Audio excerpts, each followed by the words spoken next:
सोच कर देखिए, एक ऐसी कहानी जो हजारों साल पुरानी है लेकिन आज भी हर गली, हर मंदिर, हर पूजा में जिंदा है। रामायण सिर्फ एक महाकाव्य नहीं बल्कि भारत की धड़कन है। अगर सवाल ये है कि क्या ये कहानी असल में हुई थी, क्या राम, सीता और रावण वाकई में इस धरती पर जिए थे या ये सिर्फ एक कल्पना थी, आज हम इस वीडियो में खोजेंगे कि क्या रामायण एक इतिहास है, एक माइथोलॉजी है या एक स्पिरिचुअल सिंबोलिज्म। तैयार हो जाइए एक ऐसे सफर के लिए जो आपको भारत के प्राचीन समय से लेकर आज के डीएनए साइंस तक ले जाएगा। सबसे पहले समझते हैं कि रामायण का देश की संस्कृति में क्या स्थान है। वाल्मीकि जी द्वारा लिखा गया ये ग्रंथ सिर्फ एक कहानी नहीं थी, ये एक जीवन शैली थी। राम एक मर्यादा पुरुषोत्तम जिन्होंने अपनी पत्नी के लिए लंका तक का सफर तय किया। हर क्षेत्र में रामायण की अपनी अलग अलग कथाएं हैं। उत्तर भारत से लेकर दक्षिण भारत तक, लंका से लेकर नेपाल तक, हर जगह इस कथा को अपने हिसाब से जीवित रखा गया है। ये एक नेशनल यूनिफायर भी था जो लोगों को एक धागे में बांधता था। अब सवाल ये उठता है कि माइथोलॉजी और हिस्ट्री में अंतर क्या होता है। माइथोलॉजी का मतलब है ऐसी कथाएं जो धार्मिक और सामाजिक संदेश देती है, जबकि हिस्ट्री वो होती है जिसका लिखित और प्रामाणिक सबूत होता है। लेकिन भारत जैसे देश में माइथोलॉजी और हिस्ट्री इतने गहरे तक घुल मिल गए हैं कि उनका अलग करना मुश्किल है। रामायण को भी कई लोग मिथ के रूप में देखते हैं तो कई इसे हिस्टोरिक एपिक मानते हैं।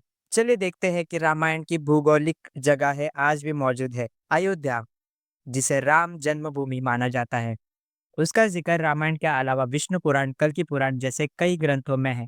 लंका की पहचान श्रीलंका से जोड़ी जाती है और वहां के ऋतिगाला माउंटेन को रावण का पैलेस माना जाता है।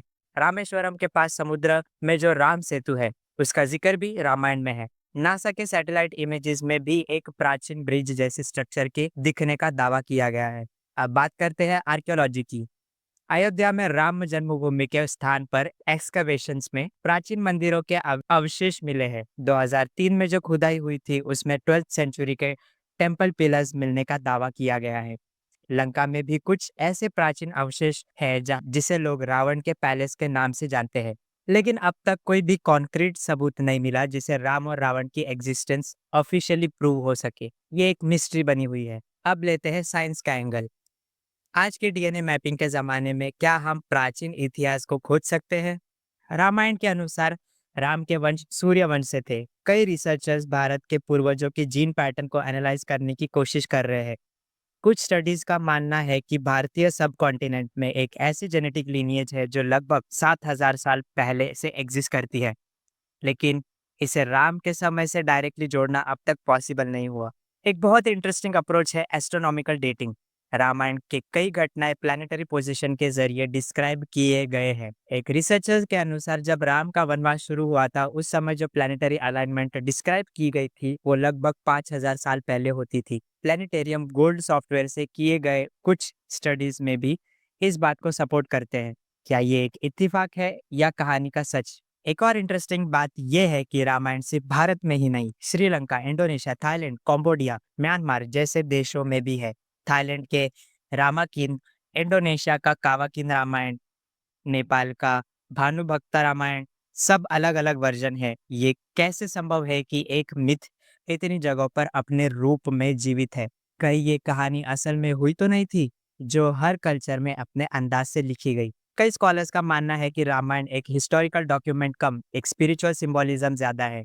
राम मर्यादा का प्रतीक है, रावण अहंकार का, सीता शुद्धता का और वनवास एक स्पिरिचुअल जर्नी का। इस एंगल से देखें तो ये कहानी हर इंसान की अपनी लाइफ जर्नी को रिफ्लेक्ट करती है। लेकिन इसका मतलब ये भी नहीं कि कहानी कभी हुई ही नहीं थी। हो सकता है कि असल घटनाएं बदल गई हो और उनका मेटामॉर्फिकल रूप अपने आप में एक महाकाव्य बन गया हो। रामायण सिर्फ एक धार्मिक ग्रंथ नहीं, एक साइकोलॉजिकल गाइड भी है। राम और सीता का संघर्ष, लक्ष्मण की लॉयल्टी, हनुमान की भक्ति, ये सब ऐसे कैरेक्टर्स है जो आज भी ह्यूमन इमोशंस को रिफ्लेक्ट करते हैं। इस कहानी की ब्यूटी ये है कि हर समय में, हर पीढ़ी के लिए ये रेलेवेंट है। तो अब सवाल वही, क्या रामायण एक मिथ है या रियलिटी? इसका जवाब शायद हमेशा सब्जेक्टिव ही रहेगा। जो भक्त है उनके लिए ये इतिहास है और जो हिस्टोरियंस है उनके लिए ये एक एंशिएंट लेजेंड। लेकिन ये कहानी इतनी स्ट्रांग है कि आज भी पूरे साउथ एशिया की सिविलाइजेशन को एक कल्चरल आइडेंटिटी देती है। आखिर में यही कहना चाहूंगा कि चाहे आप रामायण को इतिहास माने या मिथ, ये कहानी हमेशा ज़िंदा रहेगी क्योंकि रामायण भारत की पहचान है, हमारी सोच है, हमारी संस्कृति है। इसे सिर्फ़ एक कहानी समझना उसकी सीमाओं को समझने जैसा होगा और शायद इसी में इस कहानी का असली जादू है। एक ऐसी कहानी जो 7000 साल बाद भी हमारे दिलों में ज़िंदा है। अगर आपको ये कहानी पसंद आई हो, तो इस वीडियो को लाइक करें, चैनल को सब्सक्राइब करें और कमेंट में बताइए कि आपके हिसाब से क्या रामायण एक मिथ है या रियलिटी। मिलते हैं अगली वीडियो में, तब तक के लिए जय श्री राम।